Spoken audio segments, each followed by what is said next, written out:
Donc, la Fed, elle, qu'est-ce qu'elle veut faire à travers tout ça? OK?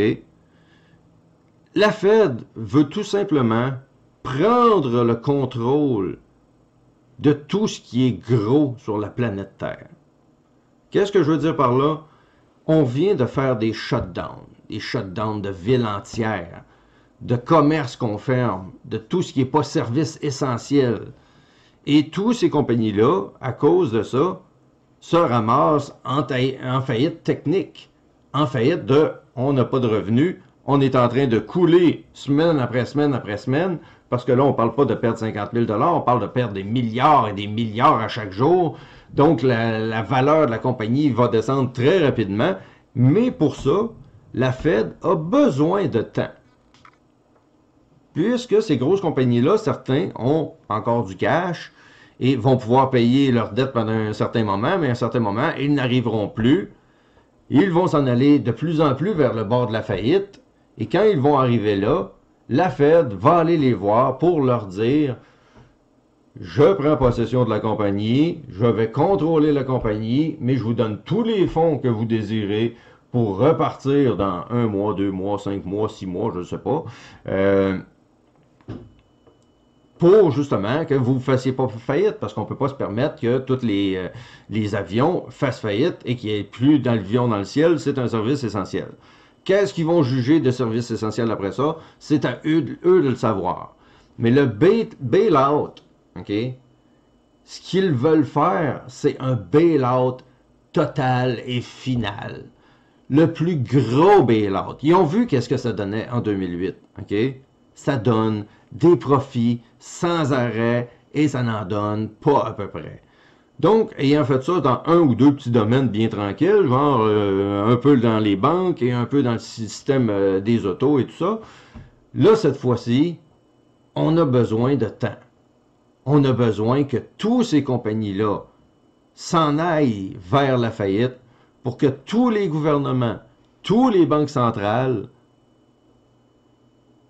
puissent faire des bail-out et puissent enfin sortir les compagnies du trou éventuellement quand on va repartir, quand le coronavirus va avoir passé et tout ça.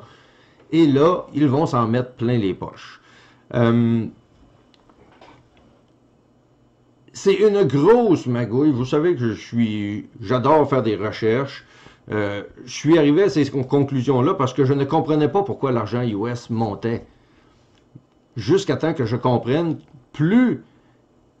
La dernière fois, là, Donald Trump là, a dit budget illimité. OK? Donc, peu importe, il n'allait pas laisser tomber les compagnies. Vous avez un budget illimité. C'est pas compliqué. Moi, je fais un chèque avec le nombre de zéros que tu veux. Mais je ne suis pas en train d'imprimer des palettes d'argent en arrière pour t'envoyer ça. La Fed, son pouvoir, c'est plus il émet de dette, plus il a de pouvoir, puisque à un certain moment, quand je vais avoir fait ça avec les autos, ça va probablement réarriver. C'est peut-être pas tout de suite. Ils ont peut-être un peu plus de fonds de libre avant de faire faillite, mais on a besoin de temps pour que les autos fassent faillite. On a besoin de temps que le transport aérien fasse faillite. On a besoin de temps pour tous les secteurs comme ça, tous les gros secteurs. Il va y avoir aussi le shipping là-dedans. Il va y avoir les FedEx. Il y en a quelques-unes compagnies qui vont bien s'en sortir. Si on regarde les compagnies d'alimentation et tout ça. Mais là, présentement, à mon avis personnel, ce qu'ils recherchent à faire, c'est d'avoir le plus de temps possible pour qu'il y ait de plus en plus de secteurs en difficulté financière pour pouvoir leur prêter de l'argent et qu'après ça, toutes ces compagnies-là se retrouvent redevables. Redevables envers la Fed. Redevables envers, non, pas le gouvernement, la Fed. Vous allez comprendre un peu plus loin, parce que vous allez voir les noms de qui possède la Fed plus tard. Donc la Fed, tout ce qu'elle veut, c'est avoir du temps pour que tous les gros secteurs puissent s'effondrer vraiment comme il faut. De cette façon-là, en fermant les villes, les pays à la limite, ben, toutes ces compagnies-là ferment pour un certain moment.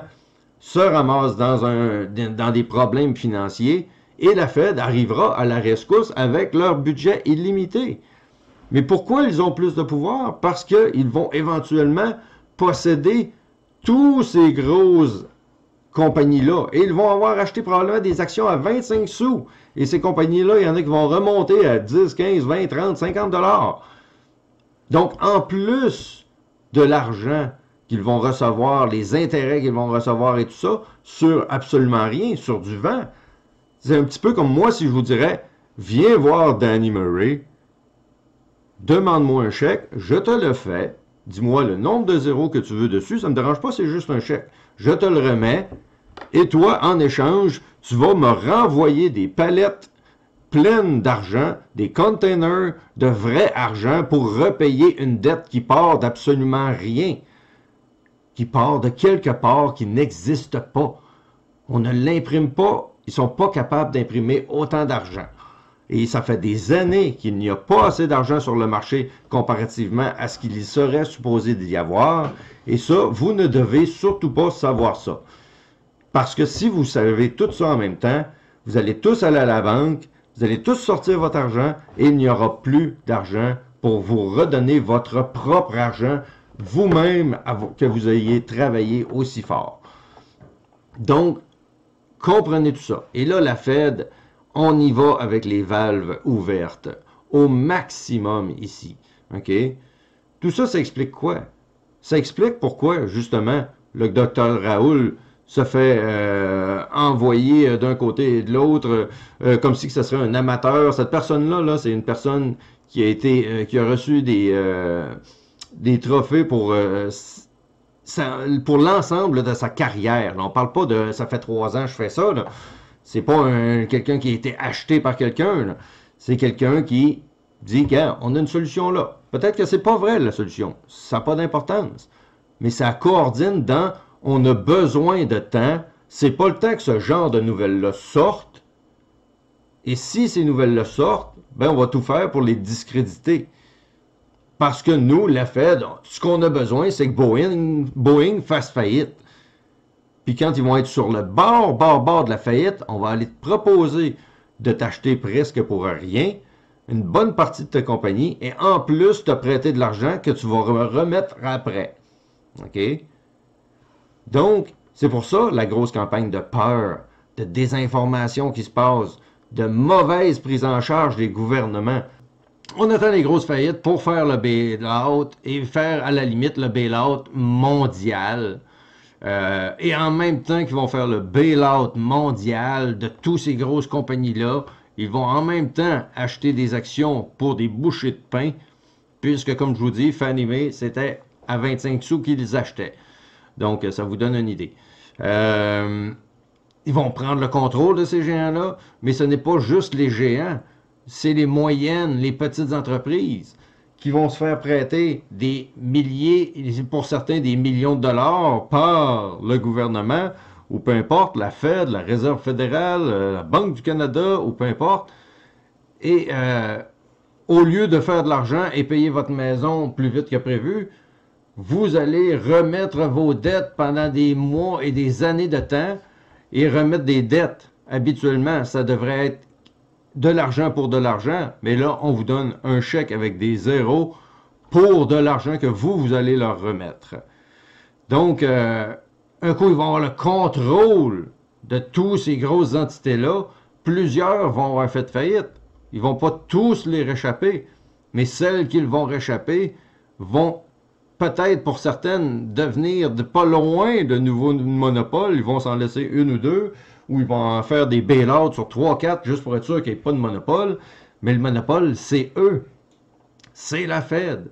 C'est ça qui est en arrière de tout ça. Pourquoi qu'on fait nos stupides à attendre et à attendre quand les solutions sont là et on ne les prend pas? On ne veut pas les écouter, on ne veut pas les voir. On ne veut pas comprendre qu'on a tout fait ça en retard, les étapes que l'on fait là présentement.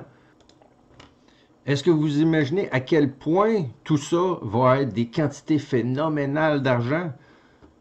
Parce qu'un coup que le bail-out va être fait, mais regardez bien, bail-out fait, le médicament se confirme, le stock market reprend de plus belle. Ils vont avoir acheté la compagnie, prêté de l'argent à la compagnie. Les grosses compagnies redeviennent profitables, deviennent à la limite des monopoles, vont faire de l'argent comme ça ne se peut pas. On va être obligé de tout remettre ça, ou une bonne partie, au gouvernement selon leurs normes. Et nous, de notre côté, nous allons être sauvés, nous n'allons pas mourir. Donc personne ne va rien voir. On va se dire, bon, on a perdu notre compagnie, notre entreprise, notre argent, peu importe, à la bourse, peu importe. Mais au moins, vous allez être sauvés. Donc tout ça va passer comme si rien n'était. Personne ne va rien voir de tout ça parce que tout le système est tellement complexe que les gens ne comprennent pas ce qui se passe. Mais ce qu'il se passe, c'est plus la Fed s'endette, plus elle devient influente, plus elle devient forte, et plus ça met une pression sur l'argent physique, comme je vous montrais ici. Donc, les États-Unis ont beaucoup plus de dettes et l'argent monte. Mais à qui profite ce crime si, théoriquement, ce n'est pas du parti privé? Ben moi, je vais vous montrer un petit peu le contraire. La Fed a commencé avec approximativement 300 propriétaires de banques ou des personnes qui sont devenus propriétaires en achetant des stocks à 100 $ par action. Et ces stocks-là ne sont pas vus au grand public. Personne ne peut les trader à part certaines personnes qui ont acheté ça. Donc, on avait les banques tout à l'heure, et vous voyez ici, la Fed crée de l'argent à partir de rien. Et il nous le prête à travers les banques, et il charge des intérêts sur notre argent. Donc, et la Fed achète aussi les dettes du gouvernement avec de l'argent imprimé. Donc, vous voyez, c'est un peu douteux. Donc, qui actuellement détient les shares et les droits sur, justement, la Banque centrale. Donc, on avait tout à l'heure ces banques-là.